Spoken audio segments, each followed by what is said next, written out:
Welcome to this week's news updates. My name is Maureen Mongara. And I am Caroline Zilani. We begin this week's bulletin by reflecting on the week that was. Today we focus on the state of the nation by reviewing a political story that has Kenyans curious. Opposition leader Raila Odinga this week met the retired President Daniel Arap Moi for a 2-hour closed-door meeting at his home in Kabarak. Now, this happens barely a month after Raila and President Uhuru shook hands in reconciliation. Remember, here at Manifest TV, we are committed to giving you the core perspective of every story. We are joined by Linford Muliro, who went out today to meet Kenyans to get to hear what they have to say about this story. What happened between Uhuru and Raila Odinga is pure, the handshake is purely God's intervention, because people have prayed for this. People have prayed for the peace of Kenya, because many people expected that there will be war, that there will be bloodshed, so many prophecies and all that, but the people of God has really prayed. So now, instead of the negative to happen, then Raila has to come to initiate peace with the sitting president. Even the closed-door meeting with the retired president of Kenya, President Moi, and it's still the process of peace. And it is God that is working his things out in his own way. Siasa hivyo inaendelea siku ya leo. Tunaonyeshwa tulikuwa tunaomba watu tuwe marafiki, kila mtu na mwingine tuwe marafiki. Kama sisi Kikuyu, Wajaruo, vile tumekuwa tukitekana tu marafiki. Sasa hivyo tu ndio Uhuru na Raila wameonyesha watu ndio tuendelee mbele. Na kama huku tuko biashara, utajia tuuzie Kikuyu, unauzia kila mtu wa kila aina. Haya unauzia Mjaruo, Muluya, kila kabila na mnapendana. Pia hata kule tunakaa tukiwa pamoja na house. On Matters Showbiz, the secular artists are said to misuse the gospel industry in a bid to grow their business. It is believed that the gospel industry is a booming business. Therefore, the secular artists are being accused of faking salvation in order to release gospel music as it is good for business. What is your take on this? Well, actually, I could say that I think this is actually a story that is causing a lot of reactions from people out there. But I feel the church should rise up on matters like this and actually support these people. It doesn't matter if they're faking it or not, at least give them a benefit of doubt. These guys could be genuine. And after all, this is what we are praying for every day, to see, to see the leaders out there begin to represent Christ. And if a secular artist choose to get born again and begin to sing gospel, well, that is what we want. That is what we are praying for. There's something to celebrate There's about. something to celebrate about, exactly.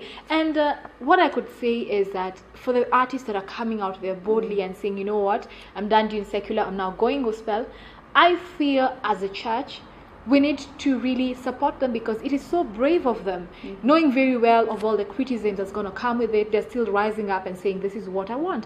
And they're setting a good example, and I believe they have followers who are our children, and as they see this, it's good impact, it's good influence. It's true. Yeah, indeed. But just before we continue with this conversation, we're going to go on a short commercial break, but you can join us on our social media platforms. Feel free to join this conversation if you're watching us online.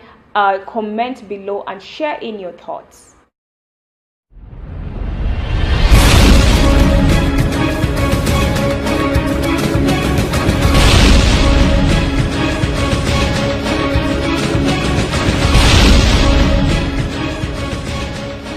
In Genesis, the Bible says there was darkness upon the face of the earth, and the Spirit of God moved upon the face of the earth. In 1988, I heard the voice of God say, son, I'm taking you to the nation, as raising you as an apostle to the nations of the earth.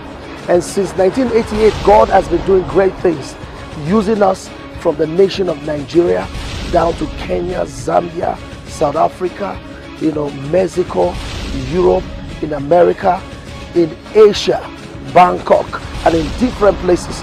We've been taking the gospel across the earth. But this time around, God spoke to me, said, Sam, I want you to take the gospel to 4 nations in America. This is not the first time we're coming to the nations of America, but this time from Brazil, we're going down to Bolivia, and as well as the United States and in Mexico, we are coming with the gospel of Christ, with the undiluted message of Christ to transform life, to change people, to impact people and put them on the right direction. Holding school of ministry, certificating people, raising ministers, imparting people and giving them direction.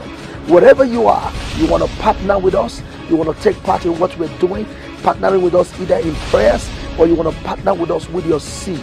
You can follow us on Facebook, you can tweet with us, you can even watch us on Manifest TV. And as well as also, going on YouTube, you'll find us there.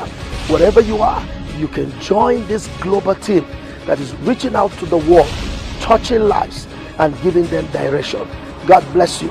Until I come your way, don't you forget, Jesus is the reason for the season.